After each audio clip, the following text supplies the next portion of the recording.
बजारो राम राम नमस्कार। हमें देवेंद्र मौजूद है झांसी के अंदर। मौके पर मौजूद हैं बबीना विधायक राजीव सिंह पारीछा।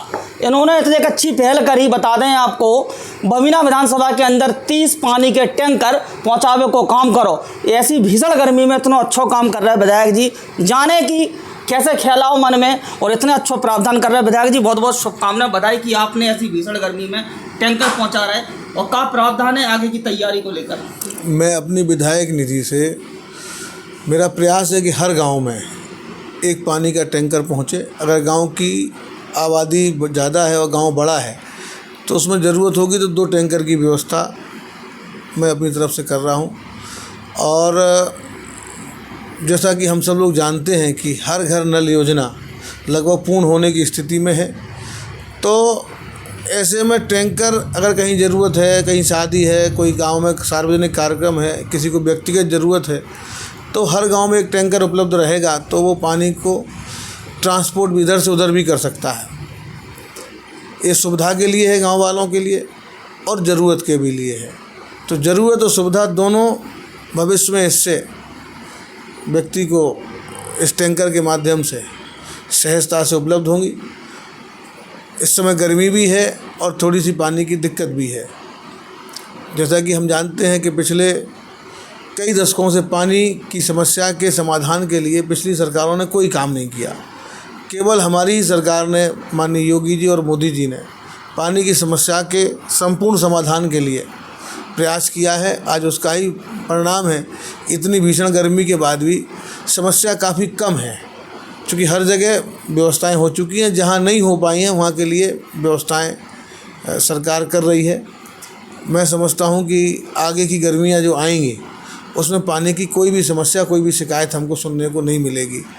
लेकिन एक तैयारी के रूप में, भविष्य की तैयारी के रूप में, कि कहीं किसी के यहाँ शादी है, परिवार में कोई फंक्शन है या कोई गांव में सार्वजनिक कार्यक्रम है, तो उसके लिए टैंकर ज़्यादा पानी की आवश्यकता होती है। उसके लिए टैंकर ही एक ऐसा साधन है जो आसानी से पानी इधर से उधर ले जाया जा सकता है। तो हर गांव में मेरी तरफ से एक टैंकर रहेगा। प्रधान उसका ऑपरेशन देखेंगे और प्रधानों के हम लोग लगातार संपर्क में रहेंगे। ग्राउंड जीरो से हमारा संपर्क है। गांव के प्रत्येक व्यक्ति हमको सीधा फ़ोन लगाते हैं, उनको ज़रूरत या परेशानी होती है तो सीधे वो कॉल करते हैं। तो ऐसी स्थिति में मुझे पूरा भरोसा है कि गांव में जब टैंकर पहुंचेगा तो पानी की समस्या तो बिल्कुल ही गांव में नहीं बचेगी।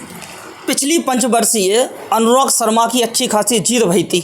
जा बार वोटन को स्तर काय गिरगांव बुंदेलखंड में एक सीट काय आई।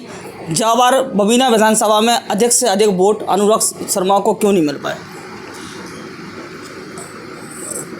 इस बार विरोधियों ने थोड़ा सा एक माहौल बनाया बीजेपी के खिलाफ कि बीजेपी संविधान को ख़त्म कर देगी, जबकि बीजेपी ही एक ऐसी पार्टी है जो संविधान का सबसे ज़्यादा सम्मान करती है। सबसे ज़्यादा का संविधान को ठेस पहुंची है, संविधान के ऊपर कभी हमला हुआ है तो कांग्रेस के ज़माने में हुआ है, लेकिन लोग उस चीज़ को नहीं समझ पाए और एक मूवमेंट हुआ वोटों का। जो बसपा का वोट था वह वोट मूव कर गया कांग्रेस की तरफ। तो ये पूरे प्रदेश में हुआ और प्रदेश के बाहर भी कई राज्यों में हुआ। इसका दुष्परिणाम ये हुआ कि मोदी जी को, जो हम उम्मीद कर रहे थे कि 300 से प्लस सीटें आएंगी, उसमें थोड़ी सी कमी आई।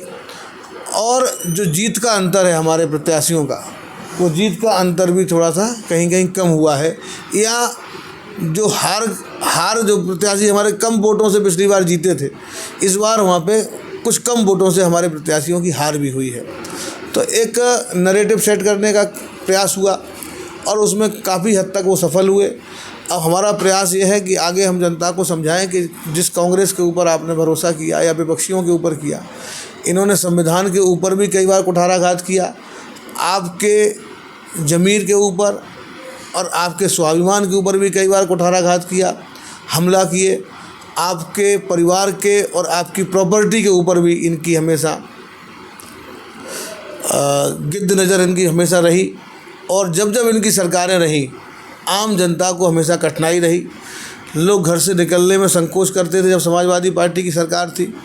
कांग्रेस के शासन में कभी किसी की सुनाई नहीं होती थी। गरीब गरीब था, न तो आवास मिलते थे, ना महिलाओं को सम्मान के लिए शौचालय थे, ना गरीब को राशन था, और ना लोगों को व्यापार करने के लिए बैंक लोन देते थे। यहाँ तक कि बहुत चंद लोगों के बैंकों में खाते हुआ करते थे। आज तो हर गरीब आदमी थोड़ा सा भी अगर उसके मन में कुछ आगे बढ़ने का मन में जज्बा है तो वो जाके बैंक में जाता है, लोन मांगता है, लोन मिलता है। तो मोदी जी ने हर व्यक्ति को सक्षम करने का प्रयास किया, और आज मैं ये कह सकता हूँ कि देश दुनिया की 5वीं अर्थव्यवस्था मोदी जी के प्रयासों के कारण ही है, और आज उसका लाभ देश की संपूर्ण जनता को मिल रहा है। आज हर व्यक्ति की जेब में पैसा है। विपक्ष कहता है कि महंगाई, मैं समझता हूँ दुनिया में सबसे कम महंगाई अगर किसी देश में है तो हिंदुस्तान में है। डीजल पेट्रोल सबसे सस्ता हिंदुस्तान में है। हमको तुलना करनी पड़ेगी ना, जो इंटरनेशनल कमोडिटीज़ हैं, जो इंटरनेशनल चीज़ें हैं, जो पूरी दुनिया से उनका रेट तय होता है, तो अगर उसकी तुलना करते हैं तब हम पाएंगे कि हिंदुस्तान में सबसे सस्ता तेल है, खाद्य तेल है, अनाज है। हिंदुस्तान एक ऐसा मात्र देश है दुनिया का जहाँ पे मुफ्त अनाज मिलता है, बाकी जगह नहीं मिलता है। हम अपने लोगों के लिए तो कर रहे हैं। तो हम लोगों को विचार करना चाहिए कि ये भ्रामक केवल चुनाव के समय ये वातावरण बनाने की कोशिश करते हैं, चुनाव के बाद कभी ज़मीन पर नहीं दिखाई देते। और जब इनको सरकार बनाने का मौका जनता देती है, जहाँ जहाँ जिन जिन राज्यों में दी है, कांग्रेस कहती थी कि हमें हमारी सरकार बनाओ, हम 8,500 रुपये महीने देंगे।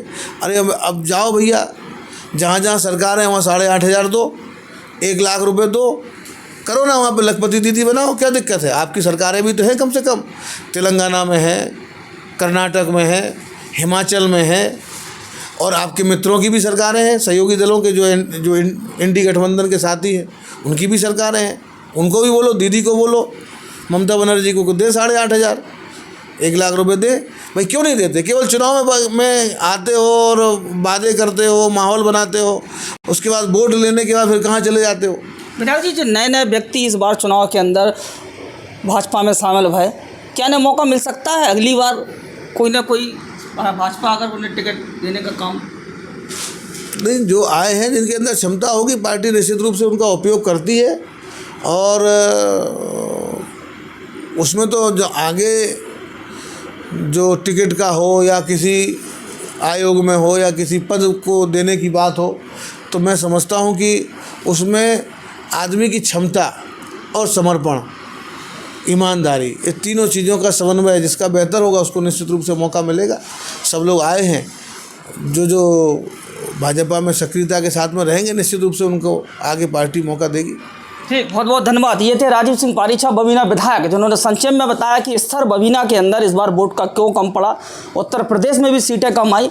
बहुत अच्छा काम कर रहे हैं कि बबीना विधानसभा के अंदर 30 अभी पानी के टैंकर पहुंचाने का काम किया। इनका मकसद है कि 80 से अधिक टैंकर पानी का पहुंचाने का काम करेंगे, जिससे कि ग्रामीण क्षेत्र के अंदर पानी की कमी ना हो और लोग प्यास से ना जूझने का सामना करना पड़ सके। बहुत बहुत धन्यवाद। नमस्कार, जय हिंद।